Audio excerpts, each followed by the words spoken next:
Selamat pagi, saya Choi Chong Sing. Hari ini saya akan membentangkan tentang isu gelandangan di Malaysia. 1.0 Pengenalan. Gelandangan merupakan individu yang tidak mempunyai tempat tinggal tetap atau rumah perlindungan. Mereka terpaksa hidup di jalanan atau tempat sementara. Isu gelandangan terus menjadi antara cabaran sosial yang memerlukan perhatian serius di Malaysia, khususnya di kawasan bandar seperti Kuala Lumpur. Berdasarkan data yang dikemukakan oleh Menteri Pembangunan Wanita, Keluarga dan Masyarakat, Dato' Seri Nancy Sukri, seramai 7.862 orang gelandangan telah diambil tindakan oleh Jabatan Kebajikan Masyarakat JKN dalam tempoh 5 tahun bermula dari tahun 2021 hingga Mei 2025. Statistik ini menunjukkan turunan yang ketara dalam jumlah gelandangan yang terlibat setiap tahun.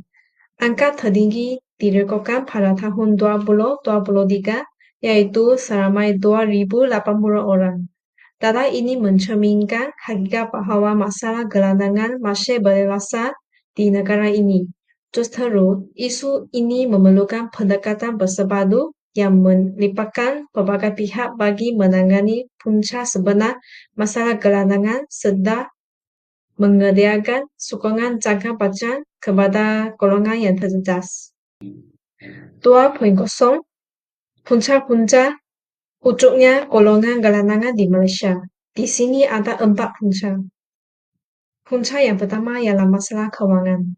Masalah kewangan seperti pendapatan rendah, pengurusan kewangan yang lemah, dan kos sara hidup yang tinggi menyebabkan individu atau keluarga tidak mampu memiliki tempat tinggal, sekaligus mendorong mereka menjadi gelandangan.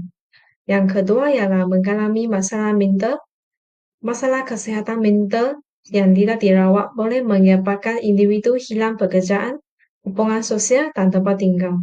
Terdapat golongan ini yang dibuang oleh keluarga kerana tidak sanggup menjaga mereka yang mempunyai masalah mental. Punca yang seterusnya ialah masalah keluarga. Konflik atau kegagalan fungsi dalam keluarga seperti perceraian, tekanan ekonomi, dan pertelingkahan serius boleh menyebabkan ahli keluarga, khususnya anak-anak atau warga emas kehilangan tempat tinggal dan akhirnya hidup di jalanan. Yang terakhir ialah pengangguran dan kehilangan kerja. Dalam situasi ekonomi yang tidak menentu, ramai individu terdedah kepada risiko kehilangan kerja. Pengangguran dan kehilangan kerja menyebabkan seseorang hilang punca pendapatan untuk mengelola kehidupan seharian. Oleh itu, mereka tidak mampu membayar sewa rumah atau membeli keperluan asas dan terpaksa hidup di jalanan sekiranya tiada bantuan atau sokongan keluarga. 3.0 Penyelesaian bagi isu gelandangan di Malaysia dengan menggunakan teori pengembangan kognitif oleh Lawrence Kober. Berdasarkan teori pengembangan kognitif oleh Lawrence Kober, teori ini membahagikan pengembangan moral manusia kepada 3 peringkat utama, iaitu pra-konvensional, konvensional, dan pasca-konvensional. Yang pertama ialah meningkatkan pendidikan moral sejak usia muda untuk membina kesedaran tentang betul dan salah. Pada peringkat pra-konvensional, individu membuat keputusan moral berdasarkan ganjaran dan hukuman. Oleh itu, pendidikan awal yang menekankan nilai empati, kasih sayang, dan tanggungjawab sosial amat penting dalam membentuk asas moral kanak-kanak. Pendidikan berasaskan nilai dan program kesedaran sosial dapat mendidik masyarakat supaya tidak mementingkan diri sendiri serta lebih peka terhadap isu sosial seperti gelandangan.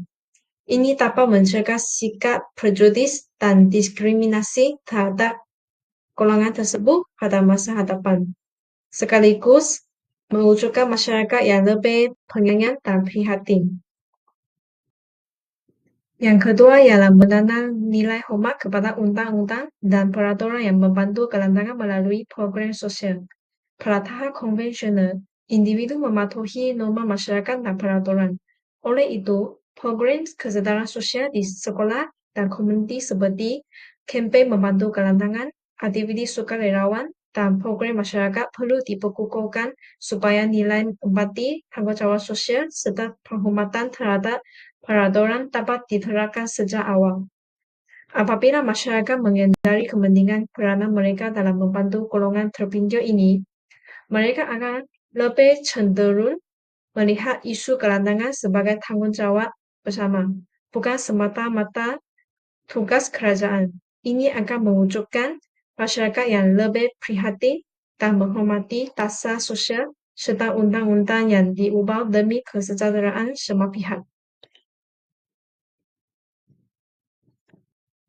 Yang ketiga ialah melangkah dasar awam yang berlandaskan keadilan sejagat dan hak asasi manusia. Pada tahap pasca konvensional, individu berfikir secara rasional berdasarkan prinsip moral sejagat. Oleh itu, kerajaan dan pihak berkuasa perlu melangkah dasar awam yang mengambil kira nilai keadilan, empati, dan hak asasi manusia.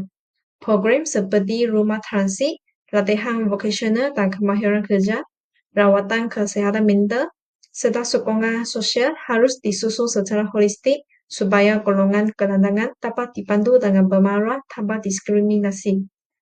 Pendekatan ini mencerminkan komitmen terhadap prinsip kemanusiaan sejagat serta tanggungjawab moral untuk membantu golongan tersebut dengan adil dan saksama. 4.0 Penutup. Isu gelandangan di Malaysia memerlukan pendekatan holistik yang merangkumi pendidikan moral, program sosial, dan dasar yang berasaskan keadilan sejagat. Dengan menerapkan teori pengembangan moral Lawrence Kober, masyarakat dapat dibentuk dengan nilai empati dan tanggungjawab sosial. Kerjasama antara kerajaan dan rakyat amat penting bagi memastikan golongan gelandangan dibantu secara berterusan, bermarwah, dan tanpa diskriminasi demi kesejahteraan bersama. Sekian, terima kasih.